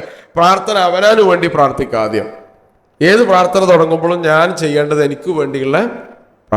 രണ്ടാമത് ഏറ്റവും അടുത്ത ബന്ധുക്കൾക്ക് വേണ്ടി പ്രാർത്ഥിക്കുക, വാപ്പ, അമ്മ, ഭാര്യ, മക്കളൊക്കെ അടുത്ത ബന്ധു. മൂന്നാമത്തേത് നമ്മളെ കുറച്ചുകൂടി അകന്ന ബന്ധുക്കൾ ഉണ്ടാവും, അയൽവാസികൾ ഉണ്ടാവും, അവർക്ക് പ്രാർത്ഥിക്കുക. നാലാമത്തെ പ്രാർത്ഥനക്ക് വസിയത്ത് ചെയ്ത മനുഷ്യന്മാരുണ്ടാവും, അവർക്ക് വേണ്ടി പ്രാർത്ഥിക്കുക. പ്രാർത്ഥിച്ചോളാന്ന് പറഞ്ഞിട്ട് വെറുതെ അങ്ങനെ പോയാൽ പോരാ, ആര് എന്ത് പറഞ്ഞു എന്നൊക്കെ പ്രത്യേകം എഴുതി വെച്ച് പ്രാർത്ഥിക്കണം. അതുപോലെ തന്നെ നമുക്കറിയാം, പിന്നെ ലോകത്തെ മുസ്ലിം സഹോദരന്മാർക്ക് വേണ്ടി നമ്മൾ ഈ ഒരു ഓർഡർ എപ്പോഴും പ്രാർത്ഥനയിൽ ഇങ്ങനെ ഉണ്ടാവുക, തവാഫിലുണ്ടാവുക, സഴിയിലുണ്ടാവുക. അവനാന്റെ കാര്യമാണ് ആദ്യം ചോദിക്കേണ്ടത്. പ്രാർത്ഥനക്ക് വസിയത്ത് ചെയ്ത മനുഷ്യന്മാർക്ക് വേണ്ടി നമ്മൾ എപ്പോഴും എന്ത് ചെയ്യുക? അവരെ സ്വർഗത്തിലാക്കി കൊടുക്കണേ അല്ലാന്ന് പറയാം. വസിയത്ത് ചെയ്തോ അത് പറഞ്ഞിട്ടൊന്നും ഉണ്ടാവില്ല. നമുക്ക് കച്ചവടം നഷ്ടമായത് റെഡിയാകാൻ വേണ്ടിയാണ് പറഞ്ഞത്, മക്കളെ കെട്ടിക്കാൻ വേണ്ടിയാണ് പറഞ്ഞത്. ഇപ്പൊ കുറച്ച് ക്ഷീണത്തിലാണ്, അതൊന്ന് നേരാവാം. അല്ല സ്വർഗം വേണം എന്ന് പറഞ്ഞാൽ പ്രാർത്ഥിക്കാൻ വസിയത്ത് ചെയ്ത ആളുകൾ വളരെ കുറവായിരിക്കും. പക്ഷെ എന്നാലും നമ്മൾ എന്ത് ചെയ്യുക? ഞങ്ങളെ അവരൊക്കെ പഠിച്ചവനെ സ്വർഗത്തിലാക്കണേന്ന് പ്രാർത്ഥിക്കും. അപ്പോൾ ഇങ്ങനെയുള്ള പ്രാർത്ഥനയാണ് യഥാർത്ഥത്തിൽ നിർവഹിക്കണം. നിങ്ങൾക്ക് അറിയണ ഭാഷയിൽ ഹൃദയത്തിന്റെ അടിത്തട്ട് നിന്റെ റബ്ബേ എന്നൊരാൾ വിളിച്ചാൽ ആകാശത്തിന്റെ താഴെ വന്ന് എന്തേന്ന് ചോദിക്കുന്ന വാത്സല്യമുള്ള ഉമ്മയേക്കാൾ കാരുണ്യവാനാണ് ആര്? റബ്ബ്. നിങ്ങൾക്ക് അറബിയിൽ തന്നെ പറയണ നിർബന്ധമൊന്നുമില്ല, അറിയണോല് പറഞ്ഞാൽ. ചില സാധുക്കൾ, സ്ത്രീകളൊക്കെ ഉണ്ടാവും, എന്ത് ചെയ്യും? ഈ ഏട് പിടിച്ച് ഇങ്ങനെ പ്രാർത്ഥനകളുള്ള ഏടുകൾ പിടിച്ച് തവാഫ് ചെയ്യും. തവാഫ് ചെയ്യുമ്പോൾ ശ്രദ്ധ എടുക്കായിരിക്കും, ഈ പുസ്തകത്തിലേക്കായിരിക്കും. അപ്പൊ ഒരു തള്ളു വന്നാൽ പുസ്തകം എന്ത് ചെയ്യും? ചാടും. ചാടി പുസ്തകം എടുക്കാൻ കുനിയും. കുനിഞ്ഞ ഒരാൾ ഭൂമിയിൽ നിന്ന് എണീറ്റ് വരുന്ന സ്ഥലമല്ല ഏത്? കുനിഞ്ഞു വീണ് പോയാൽ എത്ര പ്രിയപ്പെട്ടവരായാലും ആ ഒറ്റടിക്ക് എഴുന്നേൽക്കാൻ സാധിച്ച് ഭാഗ്യം കിട്ടിയാൽ കിട്ടി, ഇല്ലെങ്കിൽ അവിടെ എന്തെയില്ല, എഴുന്നേൽക്കില്ല. ബാക്കിയുള്ള ആളുകൾക്കൊക്കെ വഴികൾ തടസ്സമുണ്ടാവും. അപ്പൊ അങ്ങനെ ഒരു ഏടോ കിതാബോ നോക്കി നിർവഹിക്കേണ്ട കർമ്മമല്ല ഏത്? ഏത് ഉസ്താദിനോട് നിങ്ങൾ ചോദിച്ചാലും അങ്ങനെ ചെയ്യേണ്ട കർമ്മമല്ല ഏത്? ഹജ്ജ് എന്ന് പറയുന്നത് നമ്മുടെ മനസ്സിന്റെ അടിത്തട്ടിന്ന് വരുന്ന പ്രാർത്ഥന. നിങ്ങൾ കാണാതെ കുറെ അറബി പഠിച്ചു, എന്താണ് ചോദിക്കണമെങ്കിൽ അറിയില്ല, അതിനെന്ത് കാര്യമാണ്? കണ്ണിൽ നനവും ഹൃദയത്തിൽ അലിവും ഉണ്ടാകുന്ന പ്രാർത്ഥനയാണ് അള്ളാഹ്ക്ക് ഏറ്റവും നല്ല പ്രാർത്ഥന എന്ന് പറയുന്നത്. അപ്പൊ അത് ഏത് സമയം, ഏത് കർമ്മത്തിലും നിങ്ങളത് ചെയ്യാം. ഞാനത് പറയും, ആ കർമ്മങ്ങൾ ചെയ്യാൻ നമ്മൾ തഹല്ലുലാവുക, തഹല്ലുലാവുമ്പോൾ ബലി ഇറക്കുകയും ചെയ്യാം. നമ്മളൊരു 7 ലക്ഷം രൂപ ചെലവാക്കിയിട്ട് ചിലപ്പോൾ ഒരു 300 റിയാലിനും വേണ്ടി ആൾക്കാർ എന്ത് ചെയ്യും? അതിനിപ്പോൾ നമ്മൾ കുറച്ചുകൂടി നേരത്തെ തഹല്ലുലാവാതെ ഒക്കെ ചെയ്താൽ പോരേന്നൊക്കെ. എന്തിനാണ് നിങ്ങൾ റിസ്ക് എടുക്കണത്? ഇബ്രാഹിം നബി ഇസ്മായിൽ നബി ചെയ്ത എല്ലാ കാര്യവും നമ്മൾ ചെയ്യും. അറിവിൻ്റെ കാര്യം എത്തുമ്പോൾ നമ്മൾ എന്ത് ചെയ്യും? അതിൻ്റെ ഒരു പെർഫെക്ഷനിൽ ചെയ്യുക. അതിൻ്റെ ഒരു പെർഫെക്ഷൻ. 300-360 റിയാലിൻ്റെ കേസായിരിക്കും. എത്ര പൈസ ചെലവാക്കി നിങ്ങൾക്ക് അതൊരു കുഴപ്പമില്ല. എന്തെങ്കിലും കാരണം കൊണ്ട് അത് മിസ്സായി പോയാലോ? അതുകൊണ്ട് ആ കർമ്മം കൂടി നമ്മൾ എന്ത് ചെയ്യുക? അത് ചെയ്യാതിരിക്കാൻ വേണ്ടി ചിലപ്പോൾ ചില ഗ്രൂപ്പുകളൊക്കെ എന്ത് ചെയ്യും? നമുക്ക് ചില ഹിക്മത്തൊക്കെ പറഞ്ഞു. അങ്ങനെ പഠിച്ചവനെ പറ്റിക്കേണ്ട ഒരു ആവശ്യമില്ല. ഞാൻ പറഞ്ഞു വന്നത്, ചിലപ്പോൾ അത് ചെയ്യാതെ നിങ്ങൾ ഹജ്ജ് ശരിയാവും. പക്ഷേ ഏറ്റവും പെർഫെക്ഷൻ എന്ന് പറയുന്നത് ഇബ്രാഹിം നബി അലൈഹി സ്വലാം എന്തൊക്കെ ചെയ്തോ അത് ചെയ്യലാണ്. അത് സ്വന്തം മകൻ അറക്കാൻ കൊണ്ടില്ലേ, പിന്നെ നമ്മൾ കാണാത്തൊരു മൃഗത്തെ അറക്കാൻ പൈസ കൊടുക്കണതിന് എന്തൊരു കുഴപ്പമില്ല, ഒരു കുഴപ്പമില്ല. അതുകൊണ്ട് ആ അറിവ് കൂടി നമ്മൾ, അതുകൊണ്ട് പ്രാർത്ഥന എന്ന് പറയുന്നത് ഹജ്ജിന്റെ ഏറ്റവും പ്രധാനപ്പെട്ട ഘടകമാണ്. പ്രിയപ്പെട്ടവരെ, ഞാൻ അവസാനിപ്പിക്കുകയാണ്. പ്രാർത്ഥിക്കാൻ വേണ്ടി നമ്മൾ നിർത്തേണ്ട എന്താണ്? നമ്മുടെ കാര്യം തന്നെയാണ് പ്രാർത്ഥിക്കേണ്ടത്. പഠിച്ചവൻ എന്നെ കഴിച്ചിലാവൂലേ, കഴിച്ചിലാക്കാൻ വേണ്ടിയുള്ള പ്രാർത്ഥന, ഞാൻ രക്ഷപ്പെടാൻ വേണ്ടിയുള്ള പ്രാർത്ഥന. രക്ഷപ്പെടാൻ വേണ്ടിയുള്ള പ്രാർത്ഥന എന്നാൽ ഫിക്റാണ്. ഒരാളുടെ ബേജാറാണേത്, ഒരാളുടെ ബേജാറാണേത്. അതുകൊണ്ട് കഅബ, ഞങ്ങൾ ഹജ്ജിന് പോയ സമയത്ത് എനിക്കറിയാം ഒരു സ്ത്രീ, ഒരു സഹോദരി, കോട്ടേഴ്സിൽ താമസിക്കുന്ന സഹോദരിയാണ്. അച്ചാറുണ്ടാക്കിയിട്ട് വിൽക്കലാണ് പണി. അതിൻ്റെ മുമ്പ് തലയിൽ ഈ കോൺക്രീറ്റ് പണിക്കൊക്കെ ഹെൽപ്പറായി പോയി തലയിലൊക്കെ കോൺക്രീറ്റ് സിമെൻ്റൊക്കെ ഏറ്റിയിട്ട് വർഷങ്ങൾ അധ്വാനിച്ച് ആ പൈസ കൊണ്ടാണ് ഹജ്ജ് ചെയ്യാൻ വന്നത്. അപ്പോൾ അവരുടെ ഹജ്ജിനുണ്ട്. ഇമാം ഗസാലി പറഞ്ഞ ആളുകൾ, ഹജ്ജിന് വരുന്ന എല്ലാവരുടെ ഹജ്ജിൻ്റെയും മൂല്യം ഒരേപോലെ ആയിരിക്കൂല. ചില ആളുകൾക്ക് അള്ളാഹു എന്ത് ചെയ്യും? കഅബൻ്റെ അടുത്ത് എത്തിയാൽ തന്നെ ഹജ്ജ് ചെയ്ത പ്രതിഫലം നൽകുക. അങ്ങനെ ചില ആൾക്കാരുണ്ട്, അങ്ങനെ ചില ആൾക്കാരുണ്ട്. അതുകൊണ്ട് പറയാം, ഈ കഅബ കണ്ടതോടുകൂടി ഈ സ്ത്രീ അങ്ങോട്ട് വീണു, ബോധം കെട്ട് പുറകോട്ട് തെറിച്ചു വീണു, ഷോക്ക് അടിച്ചതുപോലെ. ഒപ്പമുള്ള സഹോദരിമാർ താങ്ങി പിടിച്ചില്ലായിരുന്നെങ്കിൽ എന്ത് ചെയ്യും? കാരണം അവർ ജീവിതത്തിൽ ഒരിക്കലും എനിക്ക് കഅബ കാണാൻ കഴിയും എന്ന് വിശ്വസിച്ച ഒരാൾ ആയിരുന്നില്ല. അങ്ങനെ ഒരു ഭാഗ്യമാണ് അവരെ സംബന്ധിച്ചിടത്തോളം. നിങ്ങൾ ആലോചിച്ച് നോക്കൂ, കോട്ടേഴ്സ് താമസിക്കുന്ന ഒരു സ്ത്രീ അച്ചാർ വിറ്റ് ഹെൽപ്പറായി പണിക്കൊക്കെ പോയി കിട്ടിയ പൈസ സ്വരൂപിച്ചിട്ട്, അതിൻ്റെ ഇടയ്ക്ക് ഒരു മകനും അതിനുണ്ട്, ആ മകനെയും പഠിപ്പിച്ചിട്ട് ബാക്കിയാക്കിയ പൈസ കൊണ്ട് ഹജ്ജ് ചെയ്യാന്ന് പറഞ്ഞാൽ ഹജ്ജിൻ്റെ ഒരു വീര്യത്ര. അത് നമ്മൾ ഈ തവാഫ് ചെയ്യാന്ന് പറഞ്ഞാൽ യഥാർത്ഥത്തിൽ അറിയാം, വളരെ സാവധാനത്തിലും ഹജറുൽ അസ്വദ് മുത്തൽ വളരെ പുണ്യമുള്ള കാര്യമാണ്. പക്ഷേ മുത്താൻ പലപ്പോഴും ഹജ്ജിന് കഴിഞ്ഞ ഭാഗ്യമുള്ളവർ കിട്ടും. അതിനു വേണ്ടി തിരക്കുണ്ടാക്കിയിട്ട് നമ്മളെല്ലാം ഹജ്ജ് കൂടി എന്ത് ചെയ്യരുത്? ബാത്തിലാക്കരുത് എന്ന് പ്രത്യേകം ശ്രദ്ധിക്കേണ്ട കാര്യം. അപ്പം നമ്മളെക്കാൾ ശക്തിയുള്ള ആൾക്കാരുണ്ടാകും, നമ്മൾ തിരക്കി അങ്ങോട്ട് 2 അടി അധികം കിട്ടില്ലാതെ ഒരിക്കലും നമ്മൾ അങ്ങോട്ട് പോകാം. അതുകൊണ്ട് സാധ്യമാവുന്ന സമയം സൗകര്യമൊക്കെ ഉണ്ടെങ്കിൽ അത് ചെയ്യാം എന്ന് മാത്രമേ. അപ്പൊ അതുകൊണ്ട് വളരെ സാവധാനത്തിലും സമാധാനത്തിലും മനസാന്നിധ്യം കൊണ്ട് നിർവഹിക്കേണ്ട. ഞാൻ ഈ പറഞ്ഞ കാര്യങ്ങളൊന്നും ഓർക്കാതെ നിങ്ങൾ ഹജ്ജിനെ കുറിച്ച് ആലോചിച്ചാൽ ഹജ്ജ് നമുക്കൊരു തമാശയായിട്ട് തോന്നും. കുറച്ച് ദിവസം അവിടെ പോയിരിക്കുക, കുറച്ച് ദിവസം ഇങ്ങോട്ട് എറിയുക, കുറച്ച് അവിടെ എറിയുക, കുറച്ച് അവിടെ പോയി ചുറ്റുക. ഇങ്ങനെ ആലോചിച്ച് നോക്കി. ഇതിനൊരു ആത്മാവുണ്ട്. ഈ ആത്മാവ് നമ്മൾ മനസ്സിലാക്കി, അല്ലെങ്കിൽ നമുക്കിതൊരു ചടങ്ങായിട്ട് മാറും. ഈ ആത്മാവ് മനസ്സിലാക്കി നമ്മൾ ഹജ്ജിന് എന്ത് ചെയ്യുക? ഉൾക്കൊള്ളുക, നിർവഹിക്കുക. മഹാനായ അലി ഇബ്നു അബീ ത്വാലിബ് റളിയല്ലാഹു അൻഹു ഫാത്തിമ റളിയല്ലാഹു അൻഹയെ ഖബറിലേക്ക് ഇറക്കി വെച്ചിട്ട് അവിടുന്ന് കുറച്ച് കാര്യങ്ങൾ പറയുന്നു. ആ പറയുന്ന കാര്യം എന്താണ്? ഫാത്തിമ, ഭൂമിയിൽ എനിക്ക് 2 പ്രിയപ്പെട്ടവരുണ്ടായിരുന്നു. അതിലൊന്ന്, ഏറ്റവും പ്രിയപ്പെട്ടവൻ നിന്റെ പിതാവായ മുഹമ്മദ് റസൂലുള്ളാഹി സ്വല്ലല്ലാഹു അലൈഹി വസല്ലം. രണ്ടാമത്, ഭൂമിയിൽ എനിക്ക് ഏറ്റവും പ്രിയപ്പെട്ട എൻ്റെ കരളിന്റെ കഷ്ണമാണ് നീ. പക്ഷെ എൻ്റെ ഏറ്റവും പ്രിയപ്പെട്ടവനെ ഈ കൈകൊണ്ടാണ് ഞാൻ ഇറക്കി വെച്ചത്, അതേ കൈകൊണ്ടാണ് നിന്നെയും ഞാൻ ഇറക്കി വെക്കുന്നത്. അന്ന് റസൂലുള്ളാഹിനെ ഇറക്കി വെച്ച സമയത്ത് ഞാൻ പ്രാർത്ഥിച്ചിരുന്നു, അള്ളാഹുവെ, ഞങ്ങളുടെ കൂട്ടത്തിൽ നിന്ന് എൻ്റെ ഹബീബിനോട് ഏറ്റവും ആദ്യം ചേരാനുള്ള തൗഫീഖ് എനിക്ക് നൽകണേ എന്ന്. പക്ഷെ ആ ഭാഗ്യം കിട്ടിയത് നിനക്കാണ് ഫാത്തിമ.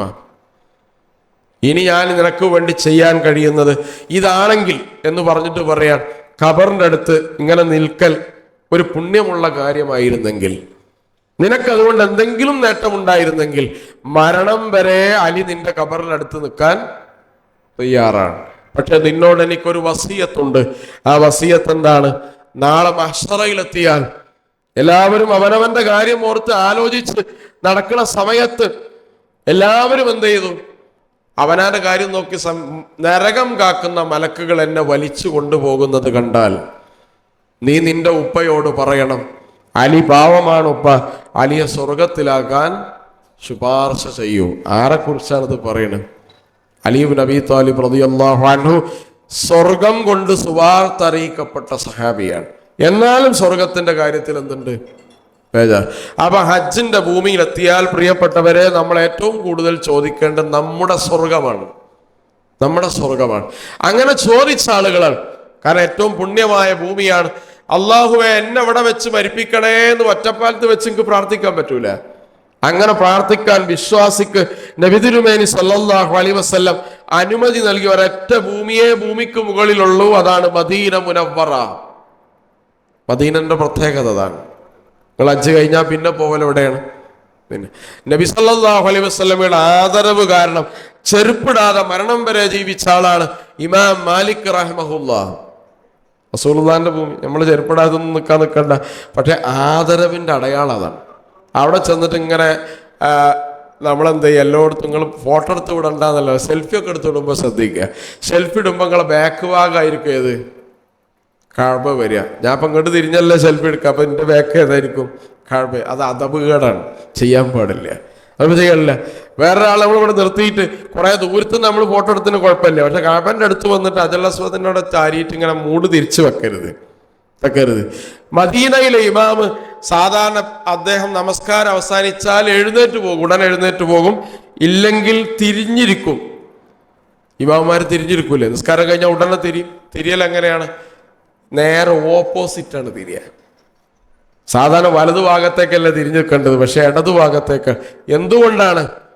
ഇടതുഭാഗത്തേക്ക് തിരിഞ്ഞാൽ അദ്ദേഹത്തിന്റെ പിൻഭാഗത്ത് റസൂലുള്ളാഹിന്റെ ഖബർ വരും. അതുകൊണ്ടാണ് ആ ആദരവ് നമ്മൾ സൂക്ഷിക്കുക. ഈ ഭൂമിയിലൊക്കെ എത്തിയിട്ട് അതിനുള്ള ആദരവും അദബൊക്കെ പാലിച്ചാലേ അതിൽ നിന്ന് കിട്ടേണ്ട കാര്യങ്ങൾ നമുക്ക് എന്ത് ചെയ്യുള്ളൂ? കിട്ടുള്ളൂ. അതുകൊണ്ട് നമ്മൾ ഈ ആദരവിന് വളരെ പ്രത്യേകത. നിങ്ങളെ കാര്യം ഞാൻ അവസാനിപ്പിക്കുന്നത്, നമ്മുടെ സ്വർഗത്തെ കുറിച്ച് ചോദിക്കുമ്പോൾ നമ്മൾ നമ്മളെ മാത്രം ആലോചിക്കുക. നാട്ടുകാരെ കുറിച്ച് കുട്ടി ഈ ഫോണിന്റെ ഉപയോഗമൊക്കെ വളരെ കുറക്കുക. ഫോൺ എടുക്കുന്ന സമയം ആവശ്യം വിളിക്കും, അല്ലെങ്കിൽ ഇങ്ങോട്ട് വിളിക്കുമല്ലോ ആളുകൾ. നിങ്ങൾ ബേജാറാണ്ടോ? ഇവിടെ എന്തെങ്കിലും അത്യാവശ്യം സംഭവിച്ചാൽ എന്ത് ചെയ്യും? വിളിക്കും. നമ്മളവിടെ അത്യാവശ്യം ഞങ്ങളൊക്കെ പോയെന്ന് ഏകദേശം സൗദി അറേബ്യ 1000-ഓളം ആൾ മരിച്ചു എന്ന് പറഞ്ഞിട്ടുണ്ട്. സലാം സാഹിനൊക്കെ അറിയാം. 3000-ലധികം ആൾ യഥാർത്ഥത്തിൽ മരിച്ചിട്ടുണ്ട്. ഞങ്ങൾ ഈ കാര്യമൊക്കെ അറിഞ്ഞ അതിൻ്റെ ഉള്ളിൽ ഇങ്ങനെ ഇരിക്കുക. ഞങ്ങൾക്ക് ഇതൊന്നും അറിയില്ല. നാട്ടിൽ നിന്ന് ഇങ്ങനെ ആൾ വിളിച്ചപ്പോഴാണ് ഇവിടെ അങ്ങനെ ഉണ്ടായി, തിരക്കുണ്ടായി, ഇത്ര ആൾ മരിച്ചു, ആ ക്രെയിൻ വീണ് മരിച്ചു, ഇതൊക്കെ നമ്മൾ അറിയണപ്പോഴാണ്. നാട്ടിൽ നിന്ന് നമുക്ക് അതിൻ്റെ ശ്രദ്ധകളൊന്നും ഉണ്ടാവണ്ട.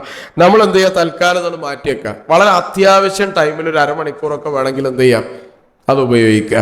നാട്ടിൽ ഇങ്ങനെ പെരുന്നാളിന്റെ ദിവസമായിരിക്കും നമുക്ക് ഏറ്റവും തിരക്ക്. വളണ്ടിയർമാരൊരു കുറിയരി കഞ്ഞിയോ ഒരു ജ്യൂസൊക്കെ കൊടുത്തെന്ന് അതേ പെരുന്നാളിന് കിട്ടുള്ളൂ. നിങ്ങൾ ബേജാറാവൊന്നും വേണ്ട, അതേ കിട്ടുള്ളൂ. അത് 3 മണിക്ക് 4 മണിക്കൊക്കെ കിട്ടുക.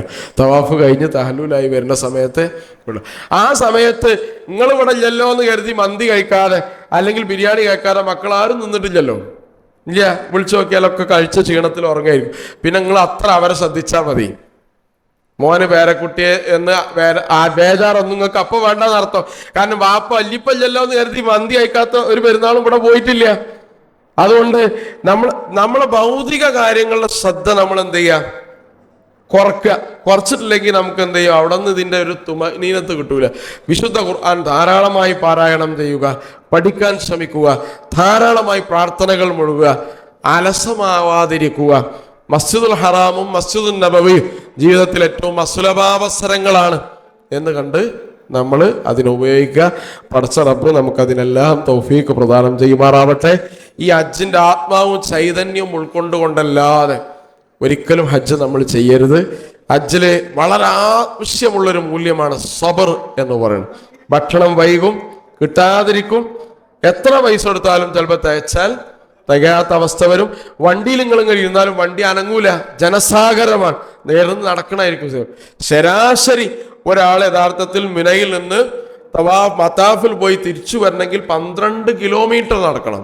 6 കിലോമീറ്റർ നടക്കണം. വണ്ടിയൊക്കെ ഉണ്ടാവും, സൗകര്യങ്ങളൊക്കെ ഉണ്ടെങ്കിലും ഏത് സൗകര്യമുള്ള കാലത്തും കുറച്ച് റിസ്ക് ഉള്ള ഒരു ഇബാദത്താണ് ഏത്? ഹജ്ജ് എന്ന് പറയുന്നത് ആ ഒരു ഒരുക്കം ഹജ്ജിന് നമ്മൾ നടത്തുക. അതാണ് ഇവിടെ നടക്കണം. പ്രഷറൊക്കെ ഷുഗറൊക്കെ ഉള്ളവർ നിയന്ത്രിച്ച് ആരോഗ്യം ക്രമീകരിച്ചിട്ടായിരിക്കണം ഹജ്ജിന് പോകേണ്ടത്. അതിന് അള്ളാഹു നമുക്ക് തൗഫീഖ് പ്രദാനം ചെയ്യുമാറാവട്ടെ.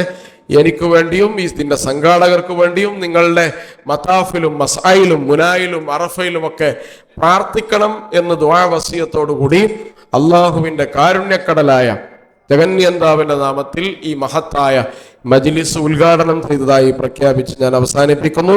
വആഖിറു ദഅ്വാനാ അൽഹംദുലില്ലാഹി റബ്ബിൽ ആലമീൻ. അസ്സലാമു അലൈക്കും വറഹ്മത്തുള്ളാഹി വബറകാതുഹു.